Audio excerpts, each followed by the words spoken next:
नमस्कार दोस्तों, स्वागत है आप सभी का my YouTube channel study 92A में। तो दोस्तों, आज हम बात करेंगे पॉलिटी का। एक काफ़ी महत्वपूर्ण लेक्चर है ये, पार्लियामेंट, संसद। आज हम संसद के महत्वपूर्ण प्रश्न कराने जा रहा हूँ, जो कि ये प्रश्न परीक्षाओं में पूछे जा चुके हैं और पूछे जाने की संभावना है।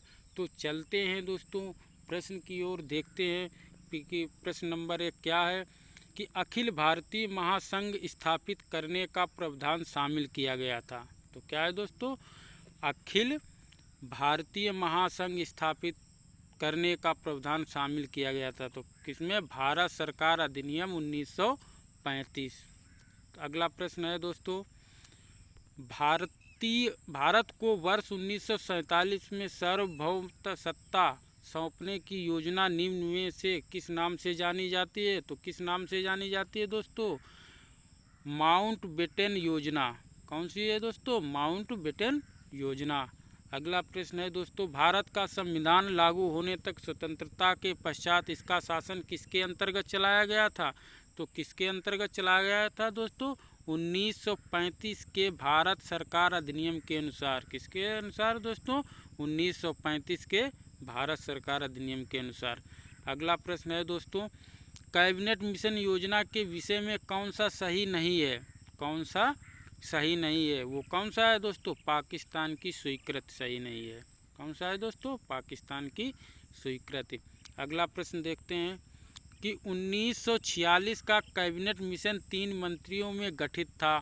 निम्नलिखित में से कौन इसका सदस्य नहीं था? इसका सदस्य कौन नहीं था? लॉर्ड इमरी। कौन था दोस्तों? इसका सदस्य नहीं था, वो है लॉर्ड इमरी। अगला प्रश्न, मॉन्टेग्यू चेम्सफोर्ड सुधार में प्रावधानों का सार था। किसका सार था दोस्तों? प्रांतों में दोहरा शासन। क्या था? प्रांतों में दोहरा शासन। अगला प्रश्न है दोस्तों, 1909 के इंडियन काउंसिल एक्ट में किस बात की व्यवस्था की गई थी? तो किस बात की व्यवस्था की गई थी दोस्तों? सांप्रदायिक प्रतिनिधित्व की। अगला प्रश्न है दोस्तों, मुसलमानों के लिए अतिरिक्त निर्वाचन मंडल प्रारंभ में किसके द्वारा लाया गया था? तो किसके द्वारा लाया गया था दोस्तों? मार्ले मिंटो सुधार 1909 में। अगला प्रश्न है दोस्तों, मार्ले मिंटो सुधार बिल किस वर्ष में पारित किया गया था? तो कब पारित किया गया था दोस्तों? ये पारित किया गया था 1909 में। अगला प्रश्न है दोस्तों, मिंटो मार्ले सुधार का उद्देश्य क्या था? इसका सुधार का उद्देश्य क्या था दोस्तों? पृथक निर्वाचन प्रणाली। क्या था? पृथक निर्वाचन प्रणाली। अगला प्रश्न है दोस्तों, महारानी विक्टोरिया को भारत की सम्राज्ञी नियुक्त किया गया। कब नियुक्त किया गया? 1858 ईस्वी में महारानी विक्टोरिया को। अगला प्रश्न है दोस्तों, भारत के गवर्नर जनरल को किस एक्ट के द्वारा अपनी समिति के निर्णयों को स्वीकार करने का अधिकार मिला था? तो कब मिला था दोस्तों? 1786 का एमेंडमेंट एक्ट। किसमें? एमेंडमेंट एक्ट में। अगला प्रश्न है दोस्तों, रेगुलेटिंग एक्ट पारित किया गया था। कब पारित किया गया था दोस्तों?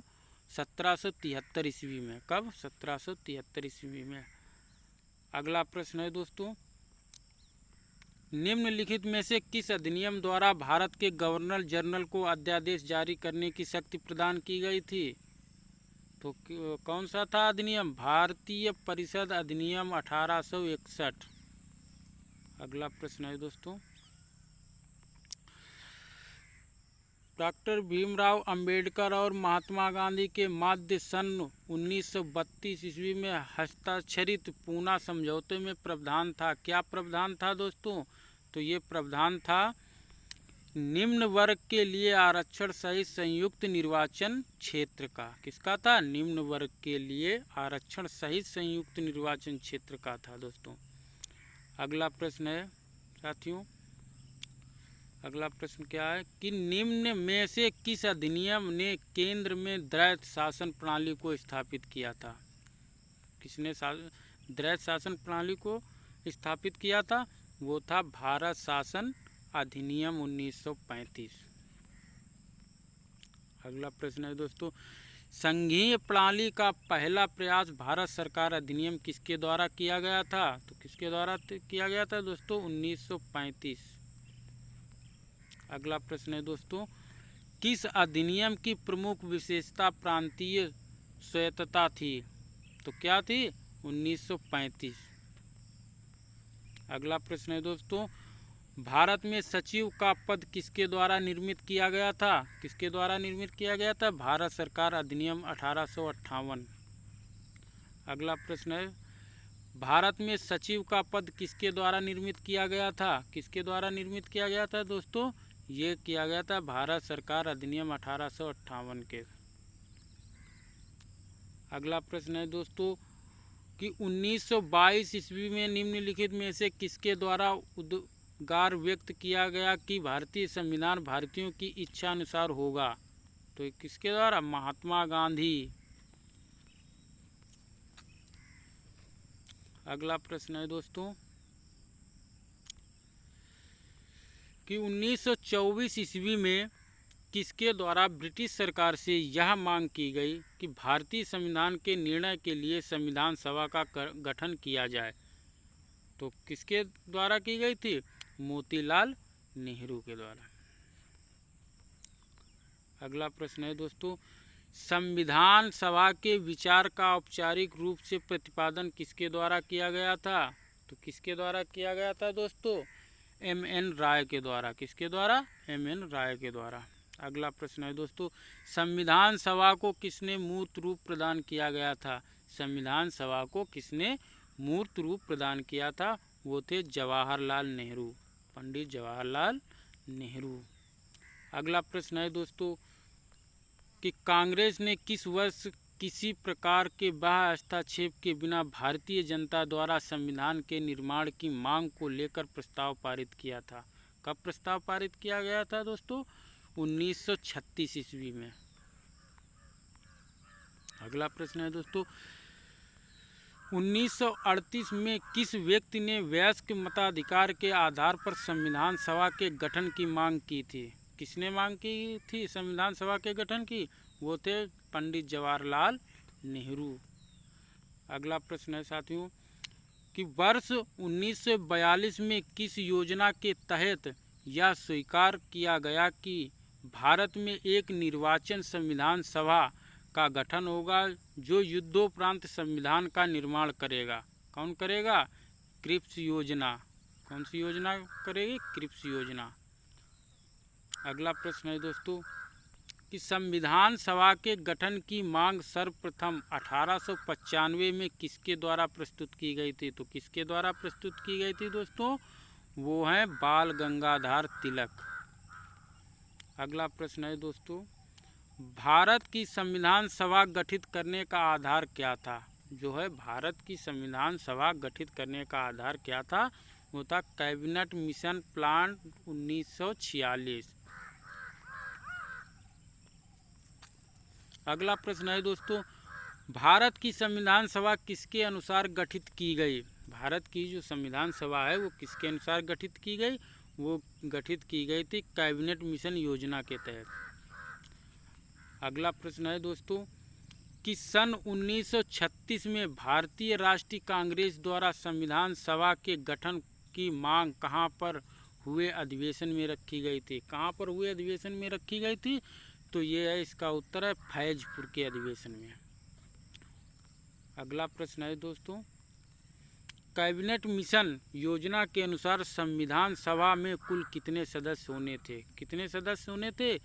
389। कितने दोस्तों? 389। अगला प्रश्न है, प्रस्तावित मूल संविधान में कुल सदस्यों का विभाजन किस प्रकार होना निश्चित हुआ था? किस प्रकार होना निश्चित हुआ था?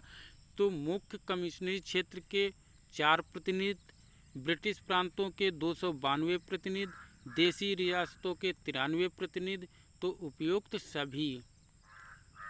ठीक है दोस्तों।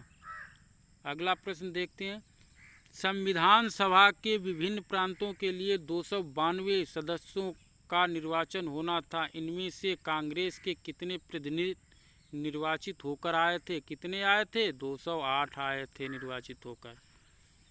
अगला प्रश्न है दोस्तों कि संविधान सभा में किस देशी रियासत के प्रतिनिधि ने भाग नहीं लिया था? किस देशी रियासत के प्रतिनिधि ने भाग नहीं लिया था? वो थे हैदराबाद के।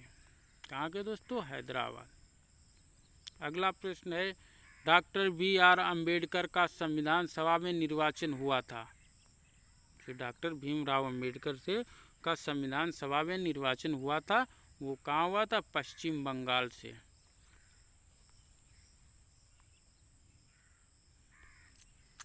अगला प्रश्न है दोस्तों मुस्लिम लीग ने किस कारण संविधान सभा का बहिष्कार किया? मुस्लिम लीग ने किस कारण संविधान सभा का बहिष्कार किया था?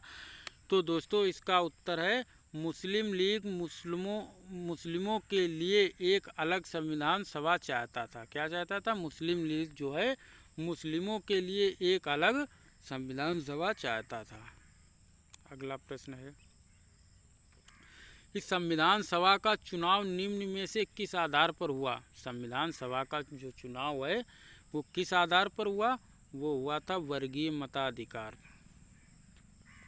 अगला प्रश्न है दोस्तों संविधान सभा के सदस्य प्रतिनिधि थे। संविधान सभा के सदस्य प्रतिनिधि थे तो वो क्या थे? जनता द्वारा प्रत्यक्ष निर्वाचित, जनता द्वारा निर्वाचित किए गए थे।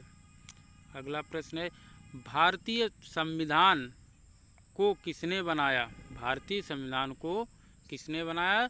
तो संविधान सभा ने बनाया था दोस्तों, याद रखना। अगला प्रश्न है संविधान सभा के लिए चुनाव कब संपन्न हुए? संविधान सभा के लिए जो चुनाव हुए थे वो कब संपन्न हुए थे दोस्तों? वो हुए थे 1946 ईस्वी में। कब हुए थे? 1946 ईस्वी में। अगला प्रश्न है दोस्तों कि भारतीय संविधान सभा की स्थापना कब हुई थी? तो भारत का जो संविधान है इस संविधान सभा की स्थापना कब हुई थी? वो हुई थी 9 दिसंबर 1946 को। अगला प्रश्न है दोस्तों संविधान सभा का प्रथम अधिवेशन कहाँ हुआ था? संविधान सभा जो है इसका पहला अधिवेशन कहाँ हुआ था दोस्तों? वो हुआ था दिल्ली में। कहाँ हुआ था? दिल्ली में। अगला प्रश्न है दोस्तों संविधान सभा के उद्घाटन अधिवेशन की अध्यक्षता किसने की थी? किसने की थी? सच्चिदानंद सिन्हा जी ने। किसने? सच्चिदानंद सिन्हा ने। अगला प्रश्न है दोस्तों संविधान सभा का पहला सत्र हुआ था। संविधान सभा का पहला सत्र कब हुआ था? तो दोस्तों वो हुआ था 9 दिसंबर 1946 को। अगला प्रश्न है दोस्तों संविधान सभा के स्थायी अध्यक्ष कौन थे? तो ये तो सभी को पता होगा दोस्तों, डॉक्टर राजेंद्र प्रसाद थे। अगला प्रश्न है दोस्तों 11 दिसंबर 1946 को किसे संविधान सभा का स्थायी अध्यक्ष चुना गया था? किसे चुना गया था दोस्तों? डॉक्टर राजेंद्र प्रसाद जी को। अगला प्रश्न है संविधान सभा के संवैधानिक सलाहकार कौन थे? तो संवैधानिक सलाहकार कौन थे? वेनेगल नरसिंह राव। कौन थे? वेनेगल नरसिंह राव थे। अगला प्रश्न है दोस्तों संविधान सभा के चुने हुए स्थायी अध्यक्ष कौन थे? संविधान सभा के चुने हुए स्थायी अध्यक्ष कौन थे? तो वो थे दोस्तों डॉक्टर राजेंद्र प्रसाद। अगला प्रश्न है निम्नलिखित में से कौन संविधान सभा का सदस्य नहीं था? क्या है कि संविधान सभा का सदस्य कौन नहीं था? तो वो थे H.H. बेग। कौन नहीं थे? H.H. बेग। आखिरी प्रश्न है दोस्तों संविधान के विभिन्न पहलुओं के अध्ययन हेतु संविधान सभा ने कितनी समितियां नियुक्त की थी? तो कितनी समितियां थी? 13 समितियां नियुक्त की थी। तो दोस्तों आज के लिए इतना ही, मिलते हैं नेक्स्ट क्लास में। दोस्तों अगर ये वीडियो अच्छा लगे तो सब्सक्राइब करें, दोस्तों को शेयर करें, कमेंट करके ज़रूर बताइए कि वीडियो कैसा लगा आप लोगों को। धन्यवाद। जय हिंद, जय भारत।